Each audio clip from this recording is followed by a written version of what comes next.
It is Bronze and Modern Gods. I'm John. And I'm Richard. Hi, everybody. I want to say a special welcome to all of the new people that have joined in the last week. Went a little viral there, Richard. I don't know if people are looking to get rid of all their dollar books or what's happening. People had a lot of time in their hands, apparently. Well, we appreciate every single minute, every single microsecond of their time, because there's a lot out there. You don't have to watch us, so we are truly appreciative. You know what else would make us appreciative? If you follow us on Facebook and Instagram at Bronze and Modern Gods. If you hit like on this video, if you subscribed, if you haven't already, we love each and every one of you. Thank you for being here today. More viewer mail, more underrated books of the week. The old fart rule, when we go back to 1983 and talk about a book that helped shape our record collections. What? Our phonograph. Our phonograph, our 78 RPM collections, our comic book collections. That's this podcast, John. But first, a word from a couple of sponsors. First, have you guys tried Whakoom yet? Richard, Whakoom is one of the best comic book collecting apps out there. It's great for people like you and I, Richard, who actually read their books. Crack open the covers. It also tracks everything that you own, graphic novels, trade paperbacks. It makes you able to make a collectibles list of what you want, what you're missing, what you've read, what you need to read. You can add whatever data you like.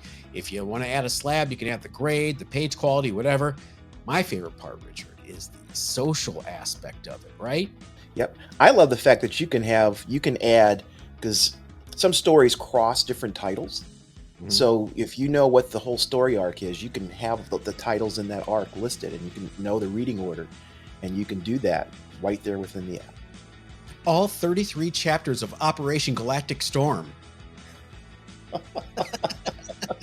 You knew I had to throw a Quasar reference in there. The best part is all this is free to try. Follow me on Whakoom if you have Whakoom. That's WHAKOOM.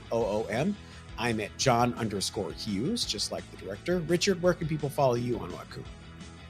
They can find me at Adult Kid Toys on Whakoom as well.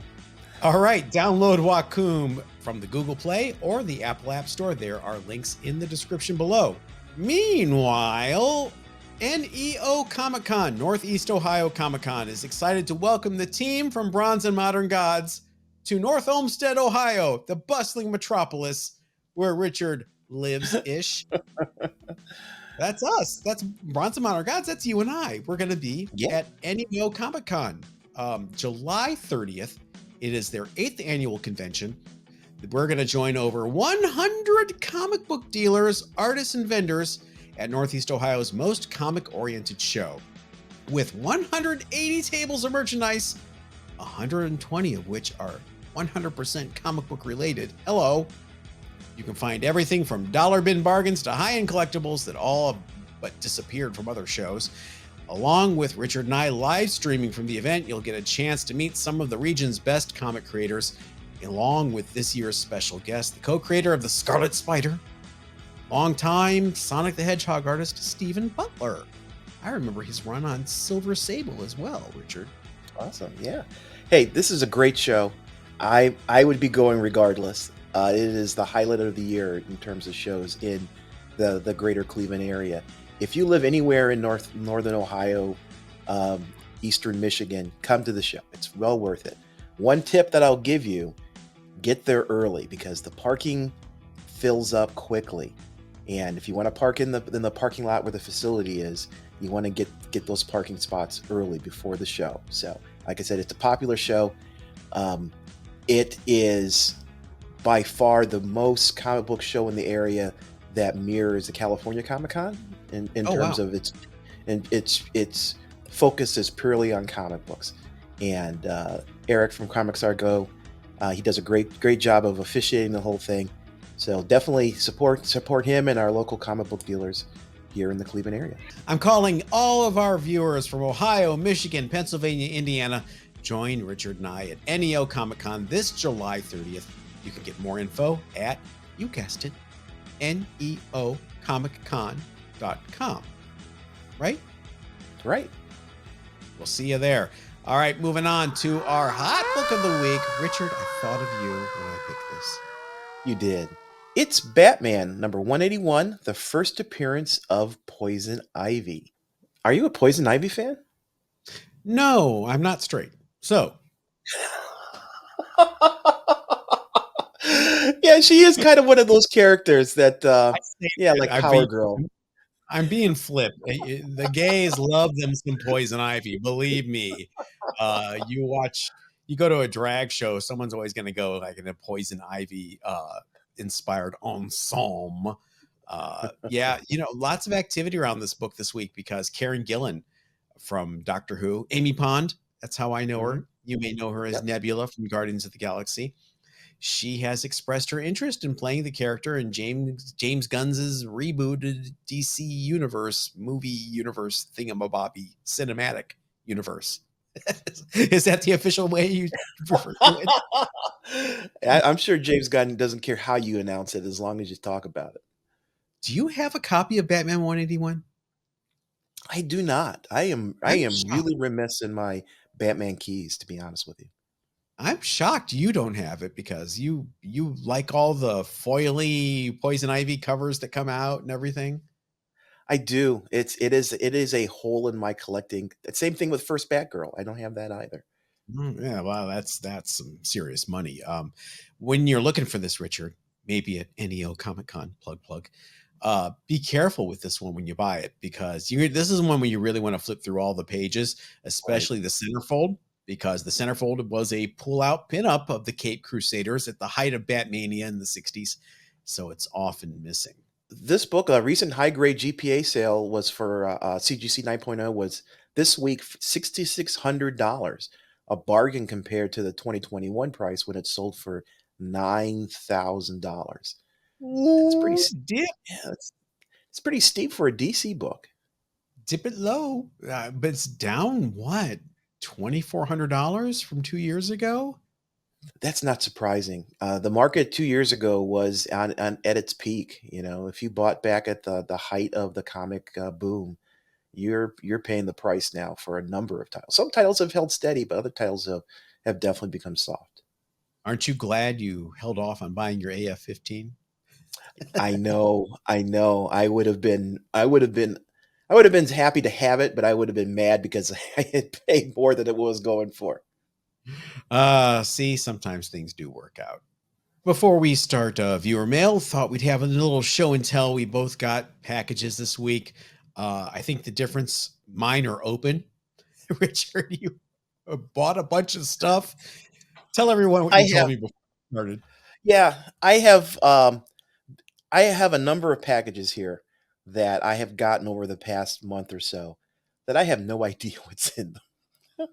How do you have the willpower to not open it the minute it arrives? I can't help myself. Well, I know it's not a key. There's no keys in here. I buy stuff because, I have my Good Girl Art fandom and I'll buy things for that, or I'll buy things, oh, it's a Miracle Man number 1 cheap, I'll buy that. Things like that I buy. Um some of these are sort of like that, I think, but I don't know. We're going to open them here live and we'll find Do you out. buy them off eBay though, or are Well, they some of them Instagram? I bought from there's one from eBay and the rest of them are from comic book dealers. So they're new Okay, books. because I would open the eBay one immediately to make sure that it's the right book and grade that I paid for, and so I can return it before Well, the we 30 wouldn't days. have the fascinating show that we have now if I had opened them. That's true. That's true. It all work. Like I said, sometimes things just work out. That's the theme for this week's Absolutely. show. You want to open one up now? The little Sure. live I got unboxing. Here we've got one here. This is from the Comic Mint, so I know this is a new book. My Okay. trusty uh, Exacto knife here. I will Oh, open it. I gotta get you the killer blade from Home Depot. That's Oh, you gotta get the one that's this got the is this is switch. my art knife here. Okay, so let's see. What do we have here? Oh dear.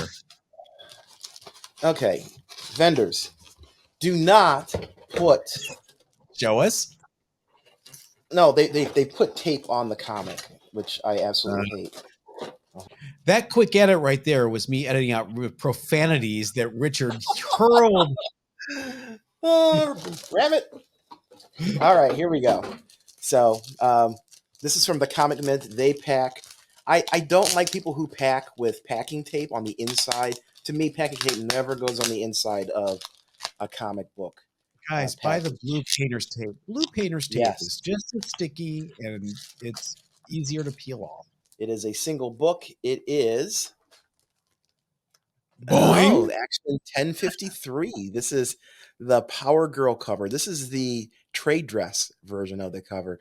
I also have a Virgin cover that is getting graded, and it will be back sometime in the next 6 years because it's going to CGC. But yeah, love this cover. I love the old school art style here. That what was his name? Will Jack, right? Was his I name? bet you will. Well, this is going to be an innuendo show, apparently. Okay. I've been Yeah. holding that dad joke all this time. You should see my face. I'm biting my tongue. Okay, it's not that What do you have? I got a bunch of stuff, but they're all related. I got these from an Instagram live sale, and apologies from who I bought them from. I think it was Buzzard Brothers. They were having a live sale with elite_comics11 on Instagram, and they had a set of 3 of these. They are United Comics number 22, Ooh.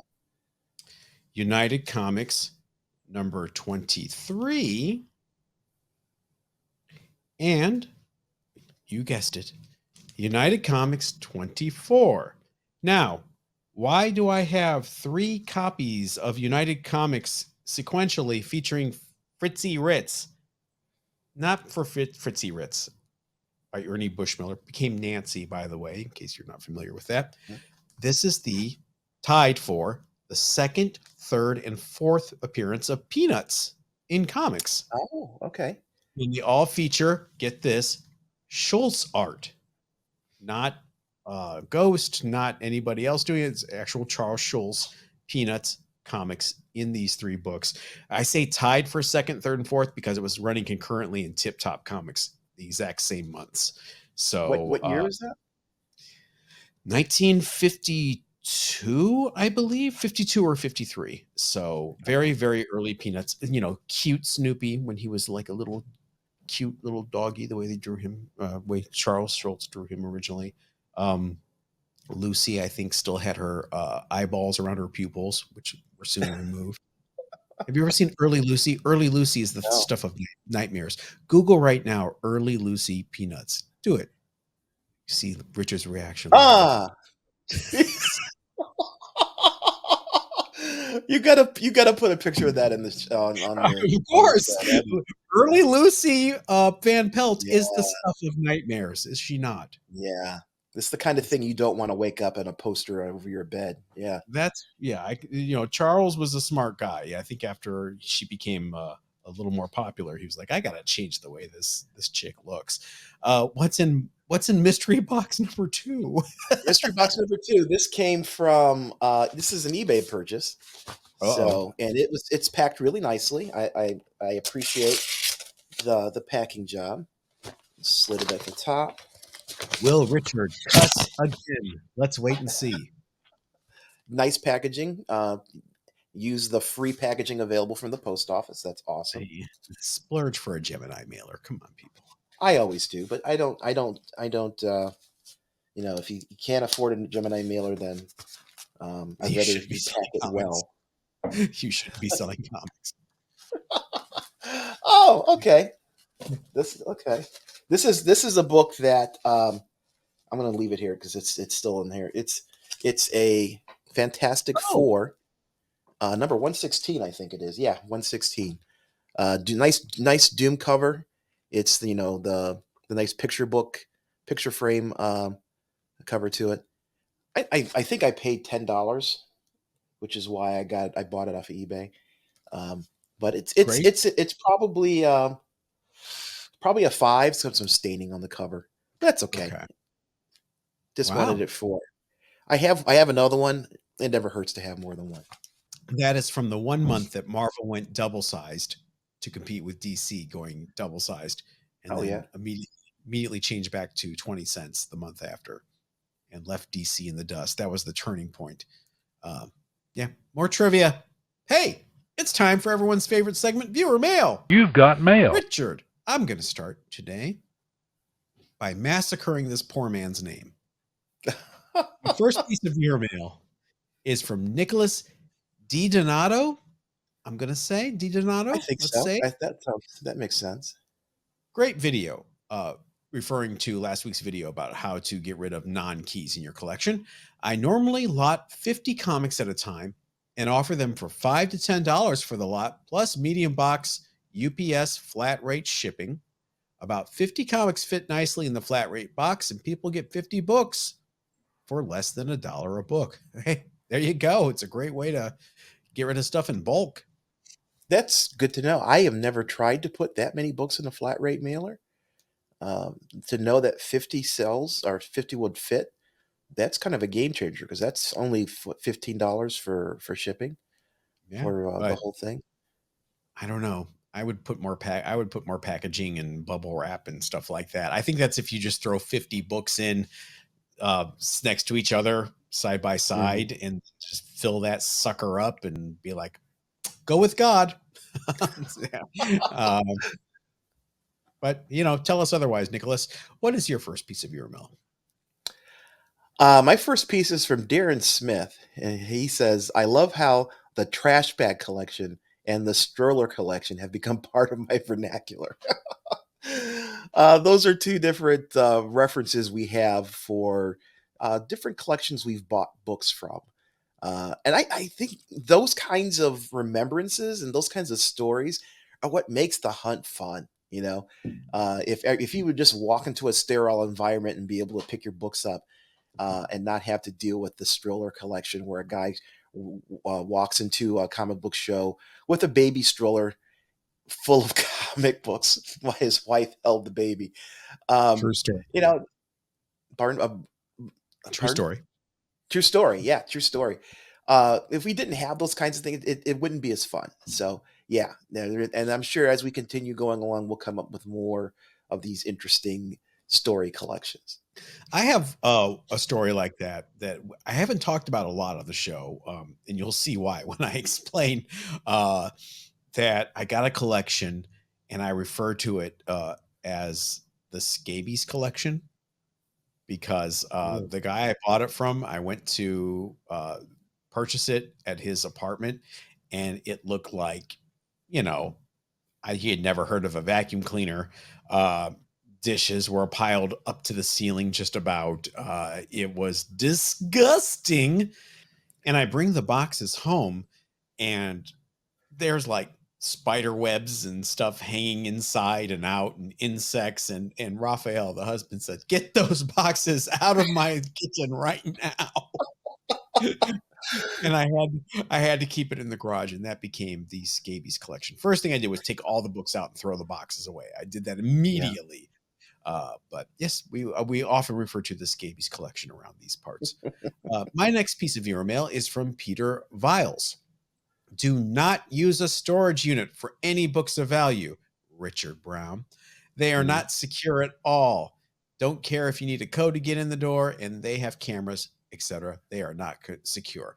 This is referring to something we talked about last week about, storing your books places. And I think we made an offhand comment to, find a storage facility. I agree. I don't know why I didn't jump up and say something last week. I guess we were in the groove. But yeah, I've heard so many horror stories about storage facilities. You But store see, it. I can appreciate that and I can agree with that. But if you have a bulk of if your comic book collection is 10 long boxes, you probably have the books that are of value separate from those 10 long Yeah. boxes. You just need to store those comics. And to me, storage facility is the best way to store those non-key books because you can stack them in there. Potentially, if somebody wants to steal them, of course you've got insurance on your collection. But you are going to keep your Hulk 181s and your ASM 300s separate from that collection. You'll put them in safety deposit box or keep them at the house, or whatever you think is most safe. But whatever solution you're going to have for your entire collection, I still think a storage solution is okay for those non-keys. Well, the subject was how to get rid of your non-keys. So if they get stolen, problem solved. That's true. There you go. Collect What, the insurance money. Yeah. what is your next piece of viewer mail? Oh, that's kind of cutthroat, isn't it? I'm very Um, cutthroat. my next piece is from Mark Vega. Always a great show. Thank you. I just started reading Jeff Johns' Superman with the Legion of Superheroes and was intrigued by the Legion. I was wondering, Richard, would you ever be willing to do a video on a good jumping on point for the Legion of Superheroes? For years, I've I've seen the poor Legion of Superheroes or Legionnaires get roughed up in the dollar bin section. Oh yeah, and I'm always interested but overwhelmed with the quantity of series and issues that the storyline has. It's almost like DC's X-Men. Yes, it is. That, Yeah. for characters that you're right. They're the Walter Mitty of comic books. It seems. Um, they never really seem to. I mean, they're very popular, but they never reach that level of popularity that Superman or Batman or any other the DC major characters. I'd love to do a series. We're stacking up series here. We need to do, John, because we're. But I would love to do a talk about the. There are some good series, and it also depends on where you want to start reading. If you're a Silver Age fan of the kind of campy Legion of Superheroes, there's some great places to jump in on there. If you're a fan of the more of the '80s style, there's some great places to start. So, and the good thing about it all is even for a majority of the Silver Age stuff, it's cheap. You can buy those books for a really reasonable amount of money. You can find them pretty much anywhere because they are just not. I think they're undervalued in terms of their importance to comic book history. So, yep, I'd be happy to do a story, to do a show on that if John's willing. You can break into a storage facility and steal someone's Legion collection because that's all they're worth. I will say there for myself as someone who never read Legion ever until this point, my jumping on point was the Keith Giffen, Tom and Mary Beerbaum 5 years later run in Hmm. the, I believe, late 80s. Rebooted with issue number one. It was, 5 years later, the Earth's been destroyed and the Legion has to reassemble. And I did not get a lot of the wink, wink, nudge, nudge references in there, but it was coherent enough for me to really like it and Hmm. kind of get into it. And I read that for a while. Other people, I've never read it. Other people swear by the '90s Legionnaires series. Yeah, it Um, was good. there you go. So Hmm. I think those might be two good starting points. Yep, definitely. I don't have specific issues in mind for the other major one is the series in the '80s, and of course the series originating in the '60s. But definitely great books to read. I'm a big fan. The stuff from the '80s was kind of it reminds me now that I think about it, of a lot of reality shows where there are all these different characters and how they interact and the social drama between them. The Legion had a lot of that in the '80s, so if you're a fan of that, definitely pick up some of those books. The Great Darkness saga is always quoted as one of the greatest Legion stories ever. And I think it was because of the surprise reveal of the villain.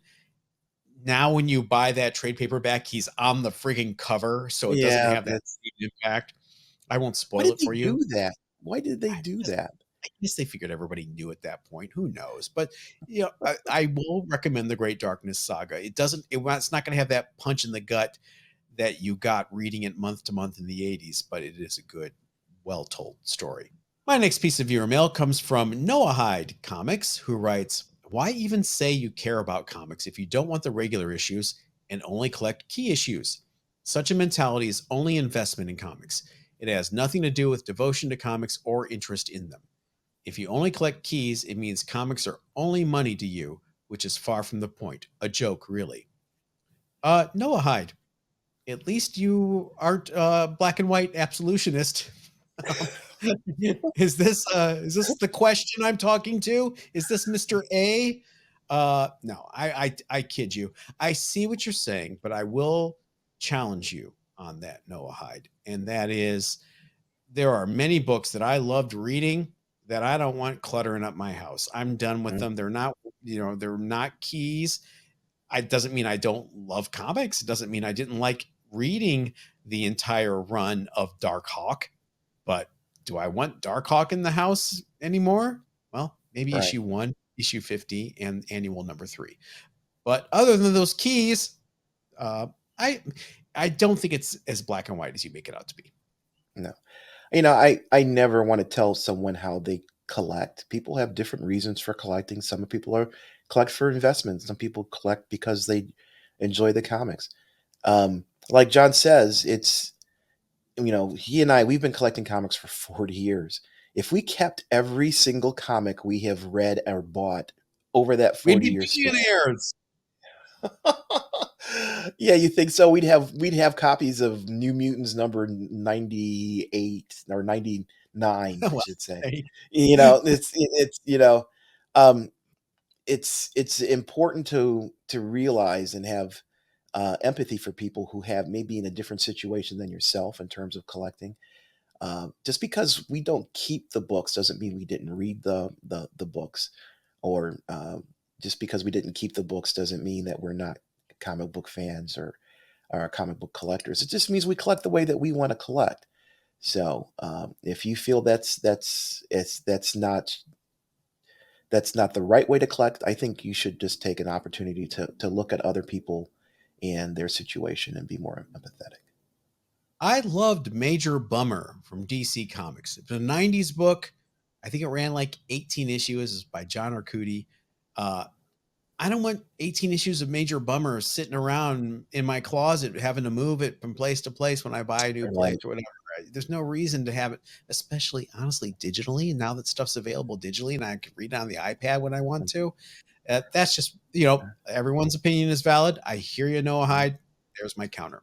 What is Ask your next Evan. piece? He's got 45 long boxes full of comics since he started collecting, and he's had to move them from house to house.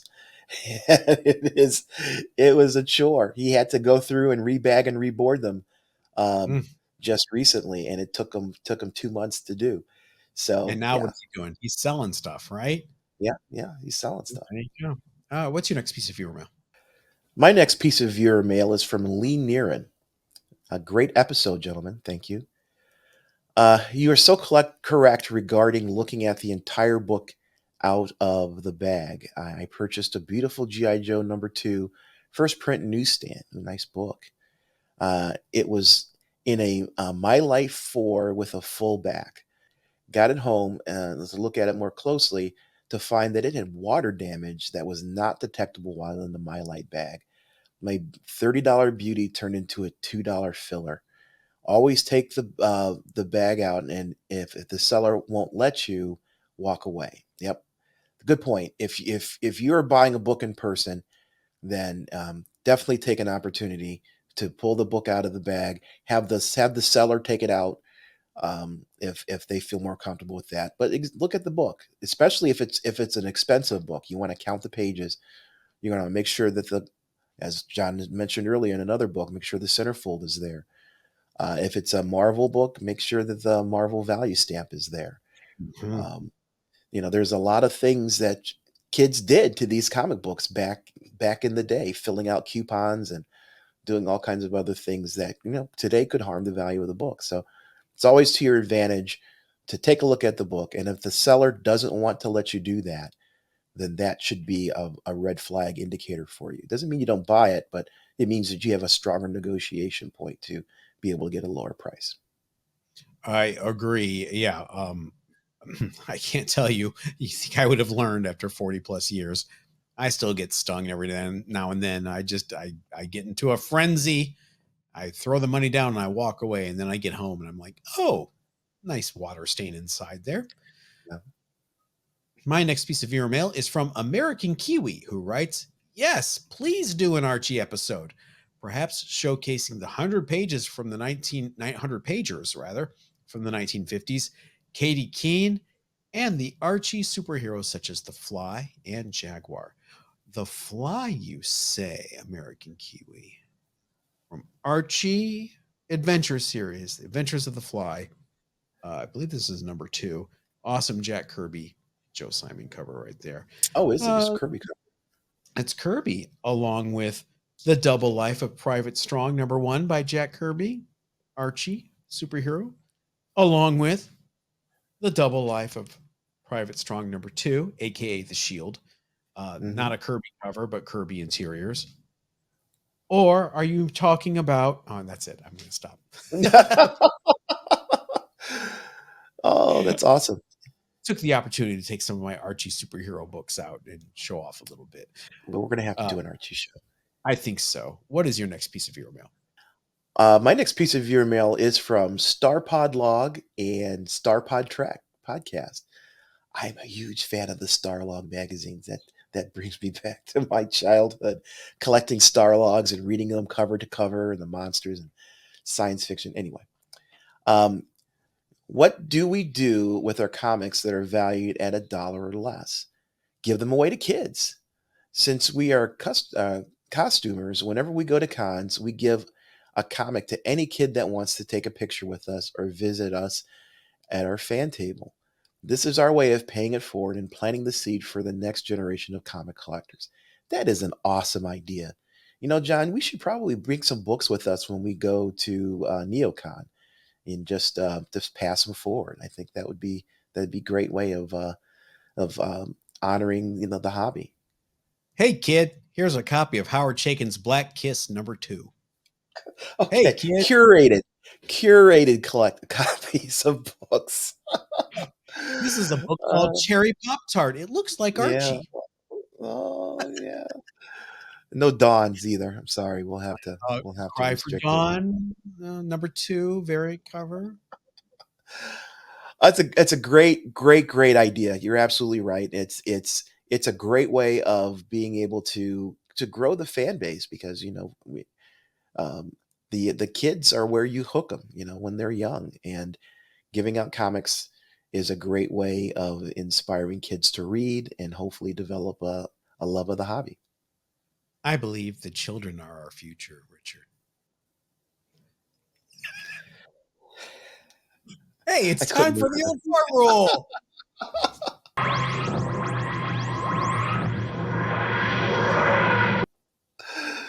The Oh, old fart roll. When we go back 40 years, this case, 1983, to talk about the comic books that shaped Richard and mine's lives. I still don't know what the correct English for that intro is. But today's book is what, Richard? New Teen Titans number 26, the first appearance of Tara Markov.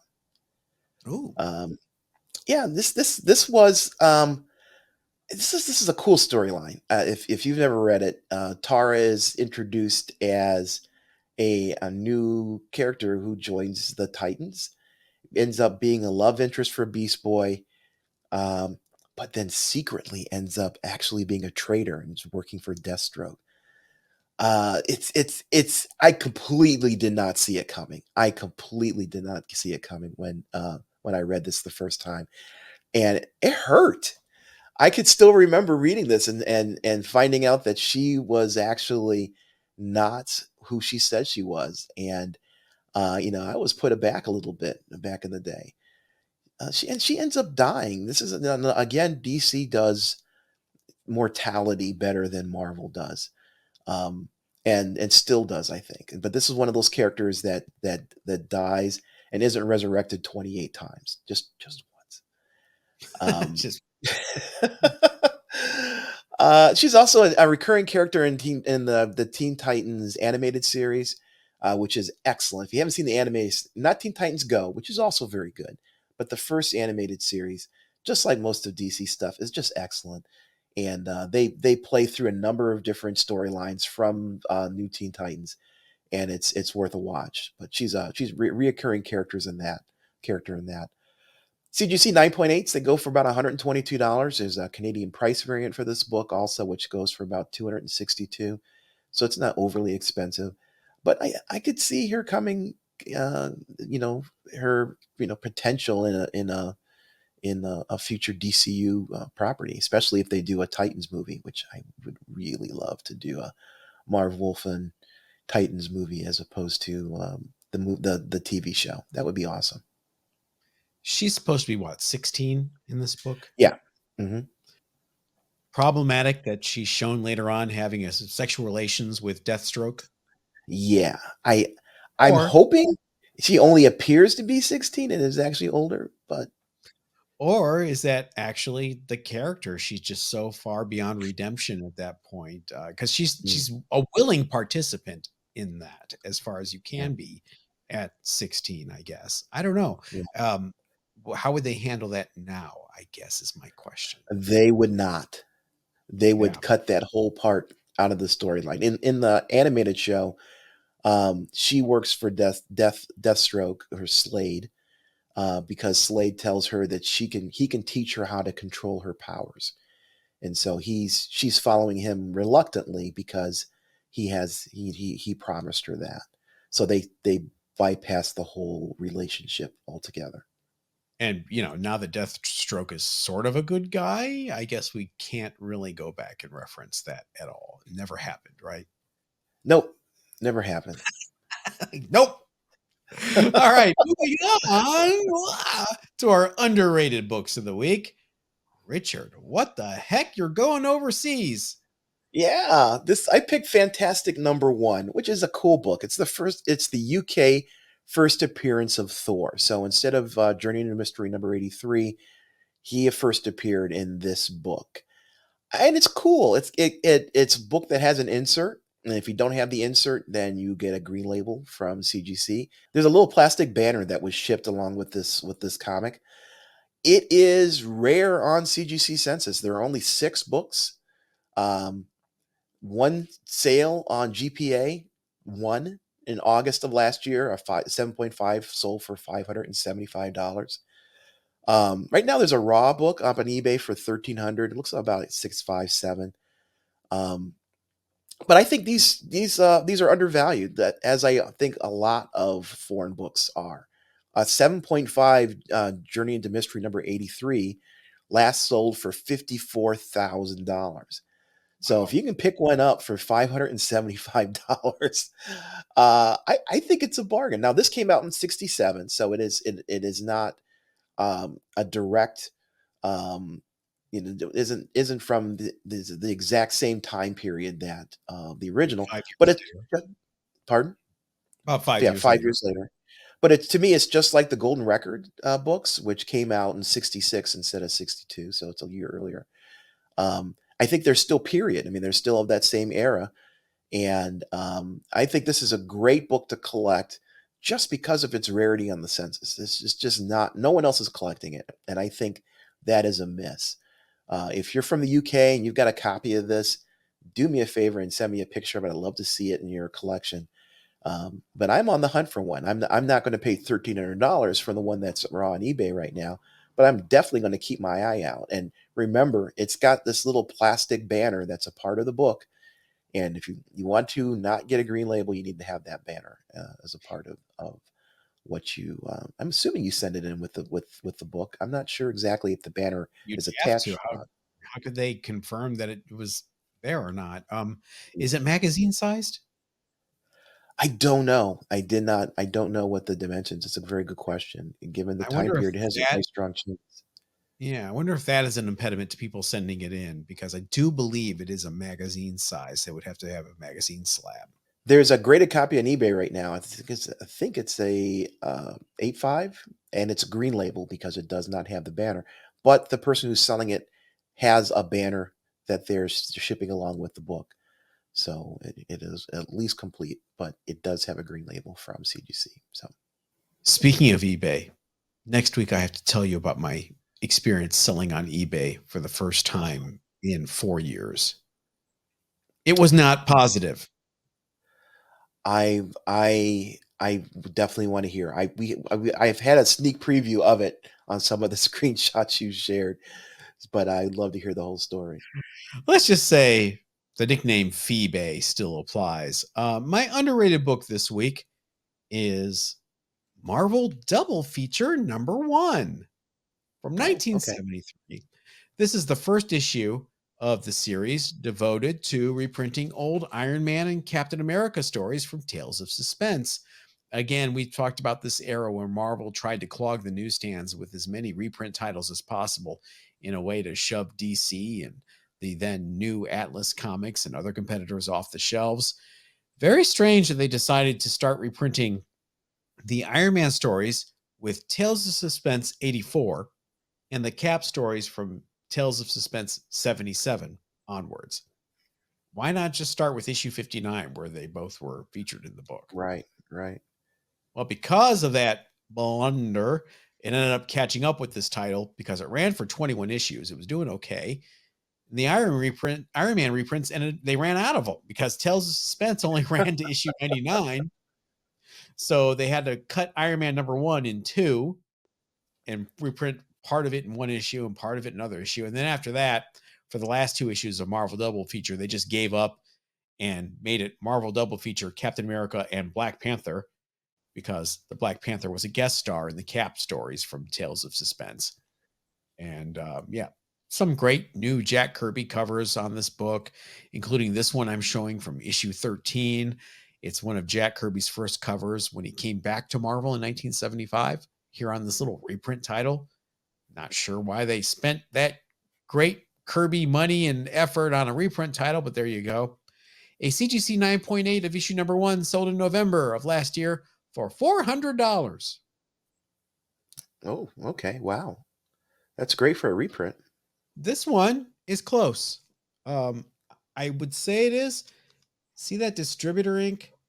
Yeah, yeah. That's You get dinged only, for that?